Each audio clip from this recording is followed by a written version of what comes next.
Hollow Knight, Silksong is harder right from the start than the first game. Enemies deal more damage, the controls feel different, and the game is more challenging. That's why today I'm sharing some tips from my own playthrough that can make those opening hours a lot smoother and less frustrating. So without any further ado, let's get into it.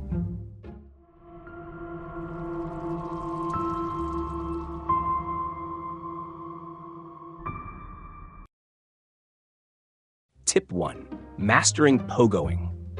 In the original Hollow Knight, pogoing meant striking downward to bounce off spikes or enemies while dealing damage, which you could chain together in midair. In Silksong, though, Hornet's downward strike comes at a diagonal angle, and that changes everything. You'll need to adjust your aerial movement so each follow-up attack lines up.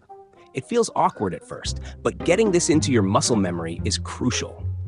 Not only does it open up safe ways to punish bosses, but it also helps you reach otherwise inaccessible platforms and items. If you miss the old straight down attack, you can actually unlock it pretty early by exploring the upper section of Bone Bottom. Tip 2.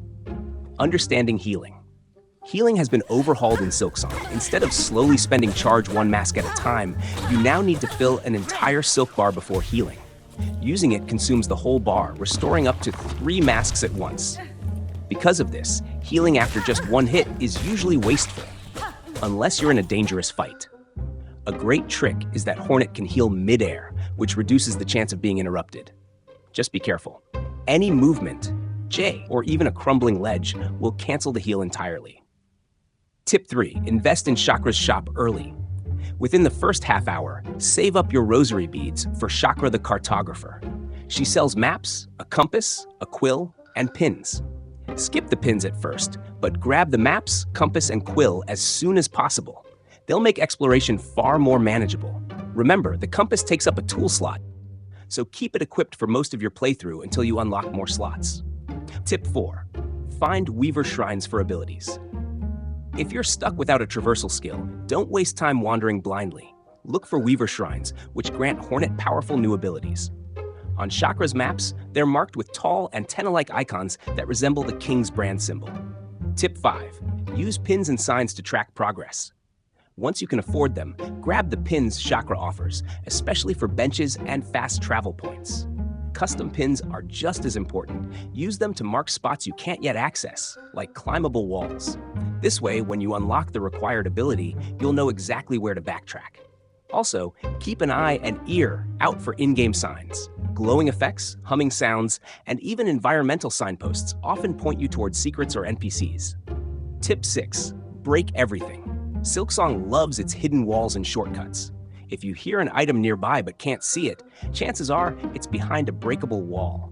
Some look like lava cracks and explode when struck, sometimes revealing treasure, sometimes a nasty trap. Either way, it pays to experiment. Tip 7. Protect your currency. Back in Bone Bottom, you'll find a merchant who sells rosary strings. Buy these whenever you can. They let you safely store rosaries, which you'd otherwise lose if you die twice without reclaiming them. Considering how expensive benches, fast travel points, and shops are, this system is a lifesaver.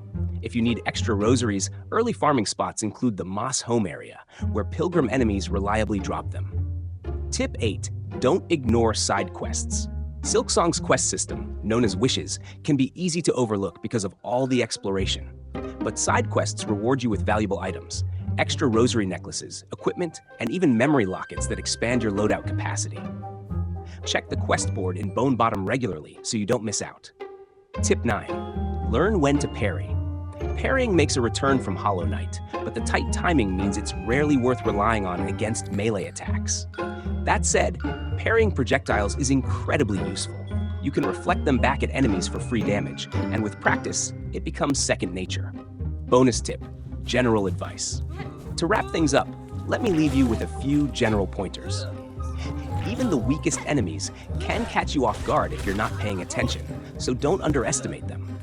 If a boss floods the arena with smaller minions, it's usually smarter to clear those out first before focusing back on the main fight. You also have the option to parry attacks during an enemy's swing animation. Personally, I find this pretty tough to rely on, especially when facing larger foes, but it's there if you want to master it. And finally, make sure you actually spend your resources instead of hoarding them. If you're struggling to hit without trading damage, try striking once and then hopping back to safety. It's a simple rhythm, but it can keep you alive longer. And that wraps up my tips for starting out in Hollow Knight Silksong.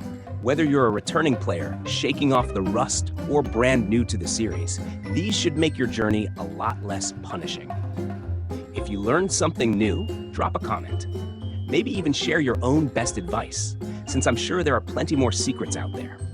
And as always, don't forget to like and subscribe if you found this helpful.